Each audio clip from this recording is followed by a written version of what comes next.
大家好，我是邱平，我现在行走在贵阳清镇的一座石拱桥上面。从航拍的画面可以看到，这座桥有15个拱，它是有一段历史的，要不然今天我们也不会来走这座桥。它最早建的时候是13个拱，它是建造于清朝的道光时期，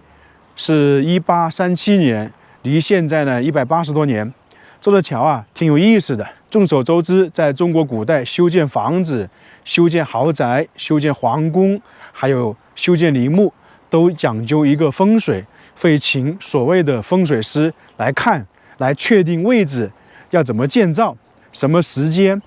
那么这座桥跟旁边那座小岛呢一样的，都是经过风水师来看的。在当地这座桥也流传得很广，有很多故事，我们今天就来讲述一下。在这个江面上发现有一座小岛，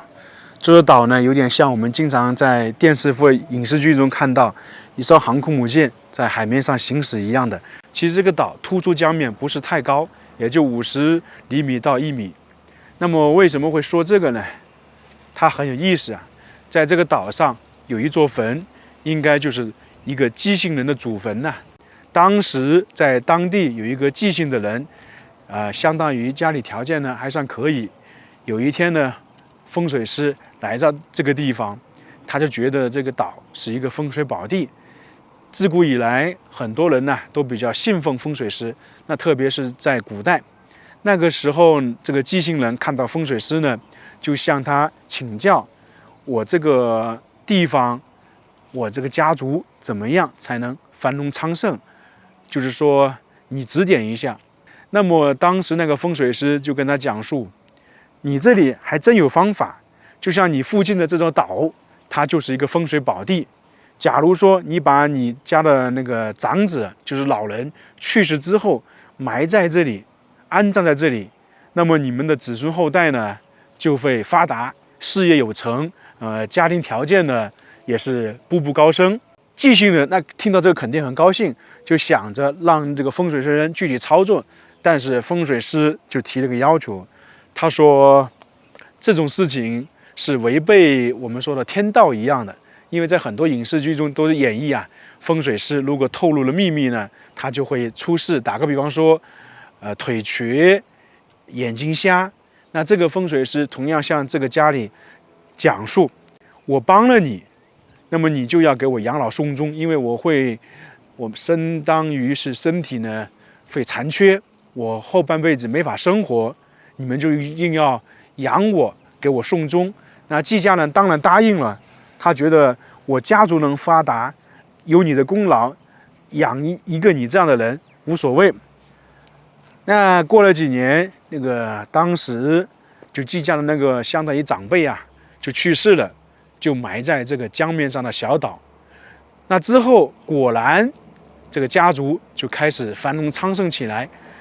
也出了很多官员。在古代大家知道有读书的那要进翰林院，那他这里呢就把他家族的大院取名叫翰林院，就证明他家里呢有很多读书人成才了，并且呢做生意也好，就成了远近闻名的大地主，财产很多，也盖起了那个豪门大院。但是有一点，我们说的像富不过3代一样的道理，那人信守承诺，他第1代可能觉得不错，你给我家族奉献了这么多，还导致你眼睛瞎了，我肯定要好好对待你。但是呢，隔了几年，他们家族越来越庞大，就有别样的心思了。他说我不可能一直养着你啊，我家族已经这么繁荣昌盛了，就不差你这个人了。那自然而然就对待这个风水师很不好，给他吃的也差，并且呢让他干活，就我们说的相当于把他当成一个奴仆、一个工人用的，就折磨他，吃得不好，睡得不好。你想一想，一个眼睛瞎了，然后身体腿脚也不方便的人，这样的话那是一种折磨。那个风水师呢也过得非常苦。那刚好呢转折就在这个地方，因为风水师嘛，他有个徒弟，他当时是在四川峨眉山修行，后面听到他师傅出了这样的事情，他就要下山，要为师傅讨回公道。那这个风水师来到这里之后，他要想着怎么报复。首先，他遇到他师傅，装作不认识，那肯定他跟师傅打好招呼了嘛，他师傅也知道肯定是来救他回去的。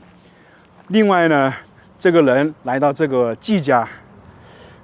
因为古代风水师很受欢迎，他一报出名号，季家的人一打听，这个是一个大的风水师，肯定是很有才能，并且呢是从四川过来的。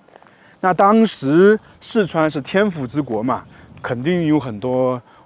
能人。季家人就向这个风水师讨教请教，他说：“我这个家族现在要怎么样进一步繁荣昌盛，进一步发达，怎么样保持？”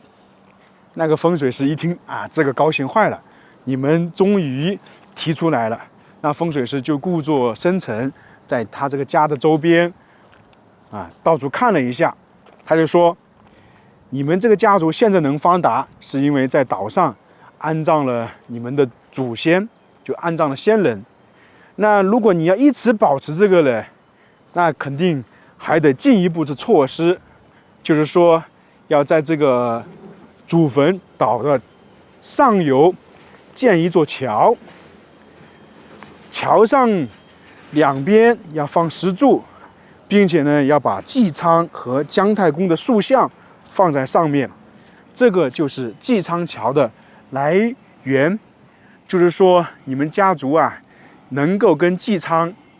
姜太公那样发达起来，那纪家人肯定高兴坏了，并且呢在桥上面，就桥的前方一点、上游一点，还要建一座塔，白塔。当然这个塔现在是没有了，纪家人果然就照做了。但是其实他们不懂风水，他们就错了。为什么呢？大家想一想，在古代修建陵墓，特别是湖北的明显陵，它有个神道叫做龙陵神道，而且是弯弯曲曲的。为什么？因为在古代，皇帝是那个坐在最后面嘛，在深处。你如果说神道修成笔直的，它有对称的嘛，那就像一把剑直接射向皇帝，这是不允许的。那么这里白塔也是一样的，首先塔上面有塔尖，那塔尖上面还凸出来一点，如果是夕阳落下来，或者是太阳升起来，刚好那个塔尖影子就照射对着这个岛上的祖坟，那这样大家都知道什么意思了，相当于是一把宝剑射着你。那么这把宝剑是怎么展示的呢？它这座石拱桥纪昌墙相当于是弓，那个宝剑呢，塔呢就相当于是我们说的那个弦，那个尖呢相当于就是直接射过去。那日积月累，桥还有塔修建完成之后，那风水师也不会一直待在这里了，他就找了个由头，把这个之前的老风水师，也就是他的师傅带走了，消失不见了。那么从那开始呢，纪家的人就慢慢的衰落，最后呢，好像连后人都没有留下。但是呢，这座桥就一直保留下来，还有这个岛也一直保留下来，这个坟呢保留下来了。很好玩的是，我们一开始也说了，这个岛呢，不管是下雨还是干旱，从来不会淹没掉，所以这个位置是非常好的。所以说，它这座桥跟这个岛就是两代风水师跟纪家的故事。当然，这是传说，也不知道真假，只是说这样流传的故事。但是从这个故事也反映出一定的道理。这个桥我们就大概看完了。尽管刚才说的那个故事是一个传说，当地的传说，但是通过这个故事呢，我们也明白一点，就是人一定要信守承诺，你答应好的事情一定要去做，去把它完成。实在你完成不了，但是呢，也要去尽力。你像这个纪家人就完全违背了自己的承诺，还做出了一些过激的事情，所以说他们的后果就变成这个样子。从古至今都是这个道理，要言而有信，要有契约精神，不能出尔反尔，